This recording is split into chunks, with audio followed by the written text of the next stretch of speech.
No final, ela morre e ele fica sozinho. É assim que começa Bonsai, a obra máxima e obra-prima do escritor chileno Alejandro Zambra. Essa edição aqui saiu no Brasil em 2012 pela Cosac Naif. Eu tenho a edição das narrativas completas do Zambra também, que saiu pela Companhia das Letras, mas eu resolvi trazer essa ediçãozinha aqui porque ela é muito bonita. Ela realmente parece um bonsai. Ó, que legal que ela é por dentro. Não sei se dá para ver certinho. Opa, se eu estiver abrindo uma página que tem bastante texto. Aqui. Ó, que legal.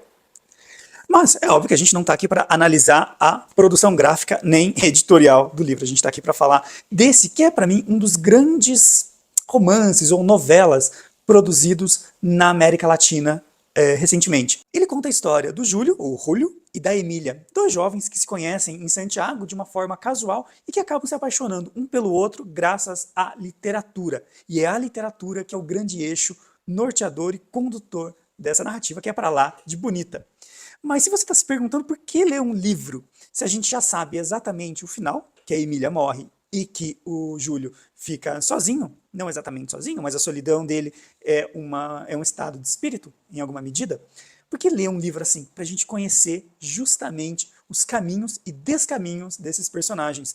E o que o Alejandro Zambra vai fazer é justamente mostrar pra gente como que esses dois sujeitos que são comuns, que são pessoas como eu, como você, como que eles também se relacionam com a cidade, como que eles se percebem no mundo. A Emília tem uma amiga, que é a Anitta, que odeia o Júlio, então num dado momento essa relação entre eles também é colocada para o leitor, e tudo isso com uma narrativa que se aproxima muito de uma conversa. Não é como se o Alejandro Zambra estivesse escrevendo um livro, mas é como se ele estivesse contando a história desses dois personagens numa mesa de bar, num café, numa conversa entre amigos. Eu acho que esse é o grande ponto que o Alejandro Zambra consegue estabelecer entre o leitor e a obra, o tom de uma conversa.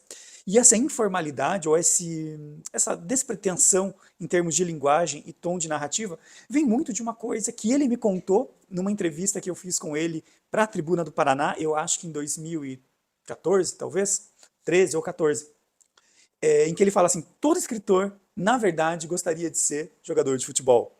E ele fala que ele não foi, que ele se tornou escritor justamente porque ele não conseguia bater bem uma bola. Então, ao mesmo tempo que existe o futebol arte, existe a literatura com L maiúsculo, existe esse meio de campo entre o jogo que a gente chama, né, do suburbano, ou aqui, dessa alta literatura, mas que se parece muito essa conversa entre amigos.